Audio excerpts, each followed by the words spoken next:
गणेश जी की कहानी। एक बार गजानन जी महाराज एक राजा के बगीचे में भ्रमण कर रहे थे, तो उनसे गलती से राजा के बगीचे का एक फूल टूट गया। तब गजानन जी महाराज ने सोचा, यह तो मेरे ऊपर दोष लग गया।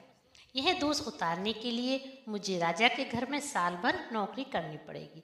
तब गजानन जी महाराज ने एक बालक का रूप बनाया और राजा के महल में नौकरी करने लगे। तब एक रोज सुबह रानी निमटने के हाथ धो रही थी, तो बालक रूपी गणेश जी ने रानी के हाथ से बानी झटक दी और रेत से हाथ धुलवा दिए। इससे रानी को क्रोध आ गया। वो राजा से बोली कि महाराज, ये कैसा नौकर लेकर आए हो? इसने मेरे हाथ से बानी से धुला दिए और रेत से हाथ धुलवाए हैं, बानी हाथ से झटक दी है। तब राजा ने बालक से इसका कारण पूछा, तो बालक रूपी गणेश जी ने राजा से कहा, महाराज, निमटने के हाथ कोई राख बानी से थोड़ी धोते हैं, क्योंकि बानी में तो लक्ष्मी जी का वास होता है। इसके हाथ तो रेत से धोते हैं। तो राजा ने कहा, रानी, यह बालक सत्य कहता है। इस तरह समय बीतने लगा। जब कार्तिक मास का महीना आया तो राजा ने बालक रूपी गणेश जी से कहा, अरे गजानन, तुम्हारी रानी हरिद्वार कार्तिक स्नान करने जाना चाहती है। तुम अपनी मालकिन को हरिद्वार में कार्तिक स्नान के लिए लेकर जाओ। तब गणेश जी भगवान रानी को लेकर हरिद्वार कार्तिक स्नान कराने गए।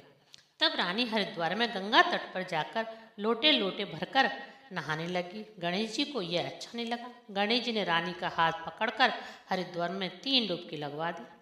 रानी इस बात से नाराज हो गई और महल में आते ही राजा से कहा, राजा शिकायत की, यह कैसा नौकर लेकर आए हैं? इसने तो मुझे हरिद्वार में गंगा नदी में डुबो ही दिया होता। राजा ने फिर गजानन से इसका कारण पूछा, तो गजानन महाराज बोले कि हे महाराज, तीर्थ में जाकर कोई लोटे से थोड़ी नहाते हैं। तीर्थ में जाकर तो डुबकी लगानी चाहिए। डुबकी लगाने पर ही सारे पाप धुलते हैं। तो राजा रानी से बोले, हे रानी, ये गजानन बात तो सही कहता है। इस तरह समय बीतने लगा। फिर एक दिन महल में हवन हो रहा था। हवन में बैठने के लिए राजा ने गजानन से कहा कि गजानन, तुम भीतर जाकर रानी को हवन में बैठने के लिए बुला करके ले आओ। जब गजानन जी रानी को महल में बुलाने गए तो रानी ने काले रंग की कांचली और नीले रंग का घाघरा पहन रखा था। गजानन ने कांचली और घाघरा फाड़ दिए। इससे रानी नाराज हो गई और वह हवन में बैठने को नहीं आई। खुद राजा रानी को बुलाने के रानी ने राजा को पूरी सच्चाई बताई। इससे राजा को भी क्रोध आया। राजा ने गजानन से पूछा कि तूने रानी के कपड़े क्यों फाड़े? तो गजानन बोले, महाराज, हवन में बैठने के लिए कोई काले नीले कपड़े थोड़ी पहनते हैं, लाल गुलाबी कपड़े पहनने चाहिए। यह सुनकर राजा ने रानी से कहा कि हे रानी, ये गजानन छोटा जरूर है, लेकिन बात पते की करता है। तब रानी ने लाल गुलाबी कपड़े पहने। इसके बाद राजा रानी हवन में आकर बैठ गए। पंडित जी पूजा की सामग्री निकालकर हवन की तैयारी करने लगे। तभी पंडित जी राजा रानी से बोले कि महाराज जी, मैं गणेश जी की प्रतिमा लाना भूल गया हूँ। बिना गणेश जी के हवन कैसे करेंगे? अगर मैं गणेश जी की प्रतिमा लेने बाजार में जाता हूँ तो शुभ मुहूर्त टल जाएगा। तभी गजानन जी गणेश जी के स्थान पर आकर बैठ गए। तब राजा ने गजानन से कहा, अरे गजानन, तू अब तक तो रानी से हंसी ठिठोली करता था, वो शरारत करता था, लेकिन आज तूने बड़ी ही छोटी हरकत कर दी, जो तू गणेश जी भगवान के स्थान पर आकर बैठ गया।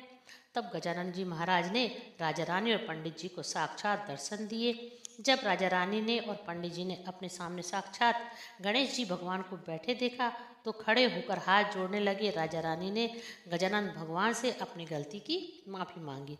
राजा रानी गणेश जी भगवान से पूछने लगे कि हमने आपसे हमारे घर के सभी छोटे बड़े काम कराए, हमारे ऊपर तो पाप दोष चढ़ गया, अब हम उस पाप दोष से कैसे छूट पाएंगे? तब गजानन भगवान ने राजा से कहा, हे राजन, साल भर पहले मैंने तेरे बगीचे में टहल रहा था तो मेरे हाथ से तेरे बगीचे का एक फूल टूट गया था। मैं तो अपने पाप को धोने के लिए तेरे यहाँ 1 साल से नौकरी कर रहा था। तुझे कोई पाप दोष नहीं लगेगा। मैं तो अपना पाप उतारने के लिए तेरे यहाँ नौकरी कर रहा था। उसके बाद गजानन भगवान ने जाते जाते राजा रानी को धनवान, पुत्रवान और लक्ष्मीवान होने का आशीर्वाद दिया। वहाँ से अंतर्ध्यान हो गया। बोलिए गणेश जी महाराज की जय।